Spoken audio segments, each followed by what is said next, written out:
కంచగచ్చబౌలి భూములపై సుప్రీంకోర్టులో వాడీవేడి వాదనలు జరిగాయి. చెట్లు నరికే ముందు సుప్రీం మార్గదర్శకాల ప్రకారం అనుమతులు తీసుకోకపోతే చీఫ్ సెక్రటరీ సహా సంబంధిత అధికారులు జైలుకు వెళ్లాల్సి వస్తుందని హెచ్చరించారు జస్టిస్ గవాయ్. మరోవైపు కంచగచ్చబౌలి భూముల వ్యవహారంపై స్టేటస్ కో కొనసాగించాలని ఆదేశించింది సుప్రీంకోర్టు. మరోవైపు ధర్మాసనం తీర్పుని స్వాగతించింది బీఆర్ఎస్, బీజేపీ.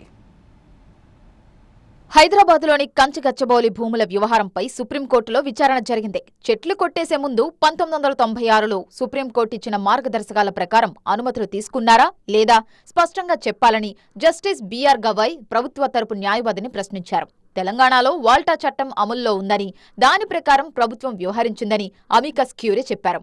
నరికివేతను సమర్థించుకోవద్దని, ఎలా పునరుద్ధరిస్తారో చెప్పాలని ప్రభుత్వాన్ని ఆదేశించారు జస్టిస్ గవాయ్.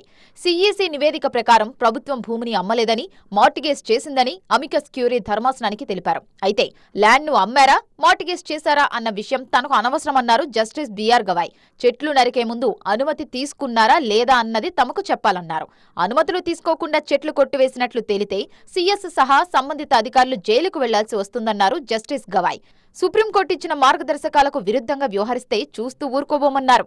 2004 నుంచి ఈ భూముల వ్యవహారం కోర్టుల్లో ఉన్న పరిస్థితి, ఆ తర్వాత చుట్టుపక్కల జరిగిన అభివృద్ధి తదితర వివరాలను అభిషేక్ మను సింఘ్వి వివరించారు. ఇరుపక్షాల వాదనలు విన్న ధర్మాసనం ఈ వ్యవహారంపై స్టేటస్ కో కొనసాగించాలని ఆదేశించింది.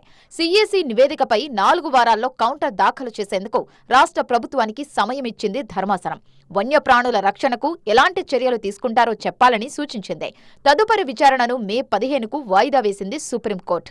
కంచగచ్చబౌలిపై సుప్రీం తీర్పును స్వాగతించారు బీఆర్ఎస్ సీనియర్ నేత హరీష్ రావు. చెట్ల నరికివేతపై సుప్రీంకోర్టు ప్రశ్నలు ప్రభుత్వానికి చెంపపెట్టు అన్నారాయన.